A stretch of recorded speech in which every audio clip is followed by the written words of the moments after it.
علی رسول اللہ اما بعد۔ امام بخاری فرماتے ہیں کہ ہمیں بیان کیا اسماعیل نے، وہ کہتے ہیں ہمیں بیان کیا مالک نے زید بن اسلم سے، وہ اپنے والد سے، ان عمر بن الخطاب رضی اللہ عنہ استعمل مولا له یدعا حنیہ علی الحما، ایک چراگاہ پر عمر رضی اللہ عنہ نے اپنے ایک غلام کو ذمہ دار بنایا جس کو حنی کہا جاتا تھا۔ فقال یا حنی، عمر رضی اللہ عنہ نے کہا اے حنی، اضمم جناحک عن المسلمین، اپنے ظلم کو مسلمانوں سے دور رکھنا، واتق دعوت المظلوم دعوت المسلمین، اور تو مسلمانوں کی بد دعا سے بچنا، فإن دعوت المظلوم مستجابہ، یقیناً مظلوم کی بد دعا قبول کی جاتی ہے، وادخل رب السریمۃ ورب الغنیمہ، اور تو تھوڑے اونٹوں والوں کو اور تھوڑی بکریوں والوں کو چراگاہ میں داخل کر لینا، وإیایا ونعم ابن عوف ونعم ابن عفان، اور مجھ جیسے اور ابن عوف جیسے اور ابن عفان جیسے لوگوں کے جو جانور ہیں، فإنہما وإیایا، اور تو مجھے بھی بچا، ونعم ابن عوف ونعم ابن عفان، اور ابن عوف اور ابن عفان کے جو جانور ہیں، فإنہما ان تہلک ماشیتہما یرجعان الی نخل وزرع، اگر ان کے جانور ہلاک ہوتے ہیں تو یہ اپنے کھجوروں کے باغات اور کھیتی باڑی کی طرف لوٹ جائیں گے، وإن رب السریمۃ ورب الغنیمہ، اور تھوڑے اونٹوں والا اور تھوڑی بکریوں والا، ان تہلک ماشیتہما یأتینی ببنیہ، اگر ان کے جانور مارے جاتے ہیں تو وہ اپنے بیوی بچے لے کے میرے پاس آ جائے گا، فیقول یا امیر المؤمنین یا امیر المؤمنین، اے امیر المؤمنین اے امیر المؤمنین، یعنی میں مظلوم ہوں، میری مدد کرے، افتارکہم انا، کیا پس میں انہیں چھوڑ دوں پھر، لا ابا لک، تیرا باپ نہ رہے، فالماء والکلأ ایسر علی من الذہب والورق، پانی اور گھاس ان کو مہیا کرنا آسان ہے میرے لیے سونا اور چاندی دینے سے، وَأَيْمُ اللَّهِ، اور اللہ کی قسم، إِنَّهُمْ لَيُرَوْنَ أَنِّي قَدْ ظَلَمْتُهُمْ، بے شک وہ یہ گمان کریں گے کہ میں نے ان پر ظلم کیا، إِنَّهَا لَبِلَادُهُمْ، اور بے شک یہ شہر تو ان کے ہیں، علاقے ان کے ہیں، قَاتَلُوا عَلَيْهَا فِي الْجَاهِلِيَّةِ وَأَسْلَمُوا عَلَيْهَا فِي الْإِسْلَامِ، جاہلیت میں انہی علاقوں پر انہوں نے لڑائیاں کی اور انہی علاقوں پر رہتے ہوئے وہ اسلام لائے، والذی نفسی بیدہ لولا المال الذی احمل علیہ فی سبیل اللہ، اس ذات کی قسم کہ جس کے ہاتھ میں میری جان ہے، اگر وہ مال نہ ہوتا جس پر میں لوگوں کو جہاد میں سوار کرتا، ما حمیت علیہم من بلادہم شبرا، تو میں ان کے شہروں میں سے، ان کے علاقوں میں سے ایک بالشت بھی میں اس کو چراگاہ نہ بناتا۔ اصل اس حدیث مبارکہ کا تعلق اس دور میں چراگاہیں بنائی جاتی تھی۔ چراگاہیں یہ ہوتی تھی کہ اس میں گھاس، چارہ، اس طرح کی چیزیں اگائی جاتی تھی اور اس میں لوگوں کے جانوروں کو چرنے کی اجازت دی جاتی تھی، اور کچھ چراگاہیں خاص ہوتی تھیں جو بیت المال کے لیے ہوتی تھی، اس میں بیت المال جتنا بھی تھا، مسلمانوں کی جتنے بھی مال ہوتے تھے وہ چرا کرتے تھے، یعنی بیت المال کا جتنا مال ڈنگر ہوتا تھا۔ یہ مدینے کے اندر ایک زمین تھی، وہ بنجر اور ویران پڑی تھی، امیر المؤمنین عمر فاروق رضی اللہ عنہ نے اس کو آباد کیا، حالانکہ اصول یہ ہے کہ جو کسی ویران زمین کو آباد کرے وہ اس کا مالک ہو جاتا ہے، شرعی اصول یہ ہے، شریعت نے یہ اصول جاری رکھا ہے کہ جو کسی بھی ویران زمین کو پکڑ کے آباد کر لیتا وہ اس کی ہو گئی، بشرطے کہ وہ کسی کی ملکیت نہ ہو، پہلے سے عام پڑی ہو۔ جس طرح کئی زمینیں ہوتی ہیں وہ سرکاری شمار ہوتی ہیں، تو اس سے مراد وہی زمینیں ہیں، جس طرح کہ ابھی بھی سعودی حکومت نے اعلان کیا کہ جو بندہ ہمارے صحراؤں میں سے، ان علاقوں میں سے جو کسی کی ملکیت نہیں ہے، اس میں جتنی مرضی زمین کو وہ آباد کر لے وہ اس کی ہو گئی۔ تو بہرحال یہ طریقہ آپ صلی اللہ علیہ وسلم نے حدیث کے اندر بیان فرمایا کہ جس نے کسی مردہ زمین کو زندہ کیا وہ زمین اس کی ہو گئی۔ یہ زمین ویران تھی، مردہ تھی، امیر المؤمنین نے اس کو آباد کیا اور اس کو چراگاہ بنایا۔ جب چراگاہ بنا دیا نا تو اس کے اوپر اپنے ایک غلام جس کا نام حنئی تھا اس کی ذمہ داری لگائی کہ تو اس چراگاہ کا امیر ہے، لیکن اس کو کچھ نصیحت کی۔ نصیحت یہ کی کہ تو نے مسلمانوں پر ظلم نہیں کرنا۔ ظلم کیا ہے؟ جن کے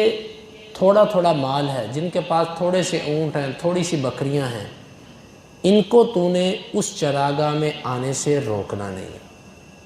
حقیقت میں چراگاہ کس کے لیے بنائی گئی تھی؟ ان اونٹوں کے لیے اور ان گھوڑوں کے لیے جو بیت المال میں تھے، اور بیت المال یہ گھوڑے اور اونٹ جہاد میں استعمال کرتا تھا۔ وہ مجاہدین کے جن کے پاس سواریاں نہیں ہوتی تھیں ان کو بیت المال سے سواریاں دی جاتی تھیں، یہ وہ جانور تھے، اور ان کی تعداد تقریباً 40,000 کے قریب تھی۔ تو امیر المؤمنین نے کہا کہ اصل تو یہ چراگاہ ان کے لیے بنی ہے، لیکن وہاں کے جو رہائشی ہیں، جن کے علاقے میں یہ چراگاہ بنی ہے، آخر وہ بھی کہیں گے کہ یہ تو ہمارا علاقہ تھا، ہمارے علاقے پر چراگاہ بنا دی اور ہمیں اس سے محروم کر دیا۔ تو یہ کہا کہ چلو یہ انہی کے علاقے ہیں، دور جاہلیت سے لے کے اب تک وہ اس پر رہے ہیں، اسی پر لڑتے رہے ہیں، انہی علاقوں پر وہ اسلام لائے ہیں، تو نے ان کے جانوروں کو روکنا نہیں۔ البتہ وہ بندہ کہ جس کے جانور بہت زیادہ ہیں، مثال کے طور پہ عبد الرحمن بن عوف ہیں اور عثمان بن عفان ہیں، یہ دونوں عشرہ مبشرہ میں سے ہیں۔ ان جیسے لوگوں کے جانوروں کو اگر تو روک دیتا ہے، کیونکہ ان کے جانوروں کی تعداد بہت زیادہ ہے، اگر ان جیسے لوگوں کے جانوروں کو تو روک دیتا چراگاہ سے، بھئی یہاں پر تمہارے جانور نہیں چریں گے، کہیں اور لے کر جاؤ، تو یہ چھوٹا نقصان ہے۔ کیوں؟ اگر ان کے جانور بھوکے مر بھی جائیں گے نا تو ان کے پاس متبادل ہے، ان کے کھجوروں کے باغ ہیں، ان کی زمینیں ہیں، اس میں کھیتیاں باڑیاں ہیں، ایک طرف سے نہیں آئے گا دوسری طرف سے ان کو مل جائے گا۔ لیکن یہ جو تھوڑے سے مال والے ہیں، یہ غرباء فقراء جو ہیں، اگر ان کے مال ڈنگر مارے گئے تو یہ کیا کریں گے؟ ان کے پاس تو متبادل کچھ بھی نہیں ہے، یہ اپنے بیوی بچے لے کے میرے پاس آ جائیں گے اور کہیں گے امیر المؤمنین امیر المؤمنین ہمیں کچھ دو، مارے گئے تو تیرا باپ نہ رہے تو مجھے یہ بتا میں ان کو اس حالت میں چھوڑ دوں؟ میں تو کبھی بھی اس حالت میں ان کو نہیں چھوڑوں گا، میں ان کو کچھ نہ کچھ دوں گا، اور ظاہر بات ہے میں جو ان کو دوں گا وہ درم و دینار ہوں گے، سونا چاندی ہوگا۔ تو مجھے بتا سونا چاندی دینا آسان ہے کہ گھاس اور پانی دینا آسان ہے؟ گھاس اور پانی دینا آسان ہے، اس لیے میں ان کو سونا چاندی دوں گا تو بیت المال سے دوں گا، اور بیت المال کے اوپر یہ ایک بوجھ آئے گا۔ تو ان کے جانوروں کو مت روکنا، ہاں جن کے جانور زیادہ ہیں ان کو تو پیچھے کر دینا۔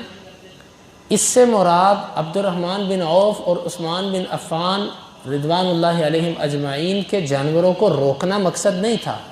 بلکہ اس کو یہ کہنا مقصد تھا کہ ان کو بڑا آدمی سمجھ کے تو ان کے جانوروں کو دوسروں کے جانوروں پر ترجیح نہ دینا۔ یہی رہا ہے عدل اور انصاف۔ ہمارے ہاں یہ ہوتا ہے کہ جو بڑا آدمی ہے اس کے لیے قانون ہی الگ ہوتا ہے، لیکن اسلامی قانون یہ ہے کہ کوئی جتنا مرضی بڑا ہو،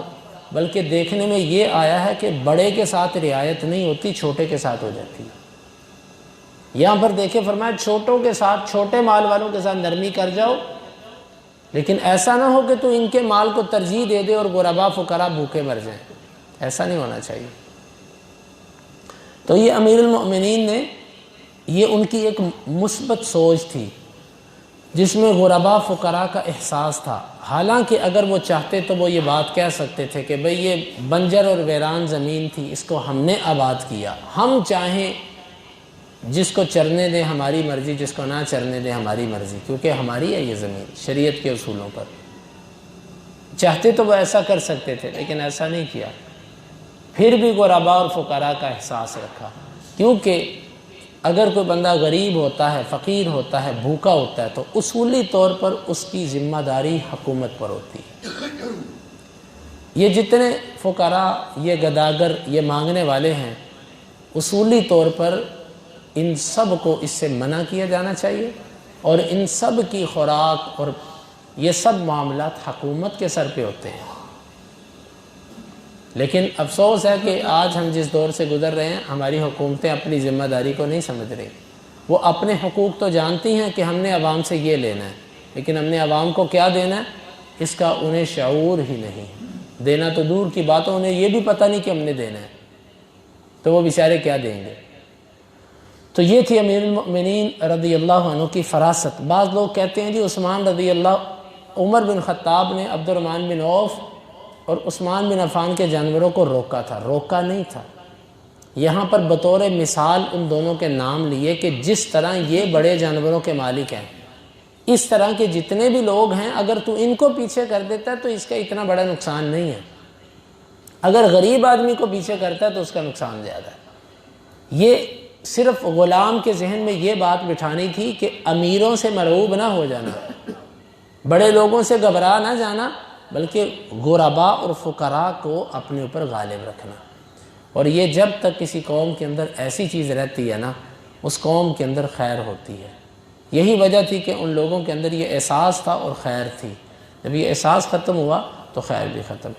اس حدیث مبارک کا باب سے کیا تعلق بنتا ہے؟ باب یہ تھا کہ جب کوئی قوم اسلام لے آئے اور وہ دارالحرب میں ہو تو مال بھی ان کا ہوتا ہے اور زمین بھی ان کی ہوتی ہے۔ تو امیر المؤمنین نے یہاں پر یہ بات کہی کہ وہاں کے جو مقامی لوگ ہیں نا، اس چراگاہ سے ان کو تو نے محروم نہیں کرنا۔ محروم اس لیے نہیں کرنا کیونکہ یہ زمین ان کی ہے اور یہ اسی زمین پر اسلام لائے، لہٰذا یہ زمین انہی کا علاقہ شمار کیا جائے گا، ہم اس سے ان کو چھین نہیں سکتے۔ تو ان کے جانوروں کو بھی یہاں سے محروم نہیں کرنا۔ عبد الرحمن بن عوف ہیں، عثمان بن عفان اور دیگر، یہ تو مہاجر لوگ ہیں، مکے سے آئے ہیں، یہ زمین اصولی طور پر ان کی نہیں ہے، یہ تو مدینے والوں کی زمین ہے، تو اس لیے ان کا تو نے خیال کرنا۔ یہ تھا وہ عدل اور انصاف امیر المؤمنین عمر فاروق رضی اللہ عنہ کا، اور وہ گہری سوچ کہ جس کی وجہ سے ان کے زمانے میں عدل اور انصاف قائم تھا۔ اللہ رب العالمین سے دعا ہے وہ ہمیں کتاب و سنت سمجھنے کی، اور پھر آخر پہ فرمایا کہ اگر بیت المال کے جانور نہ ہوتے تو ان کی زمین میں سے ایک بالشت پر بھی میں چراگاہ نہ بناتا، میں چراگاہ بناتا ہی نہ، یعنی چراگاہ ایسی زمین کہ جس سے علاقے کے لوگوں کو محروم کر دیا جاتا تھا عام طور پر، اور کہا جاتا تھا کہ یہ یہاں پر صرف ہمارے جانور چلیں گے، اگر بیت المال کے جانور نہ ہوتے تو میں ایسا بالکل نہ کرتا۔ اللہ رب العالمین سے دعا ہے اللہ تعالی ہمیں اس کو سمجھنے کی اور اس کے تقاضوں کو پورا کرنے کی توفیق عطا فرمائے۔ اللہم انفعنا بما علمتنا وعلمنا ما ينفعنا وزدنا علما وآخر دعوانا ان الحمد للہ رب العالمین۔ حدیث نمبر 3059۔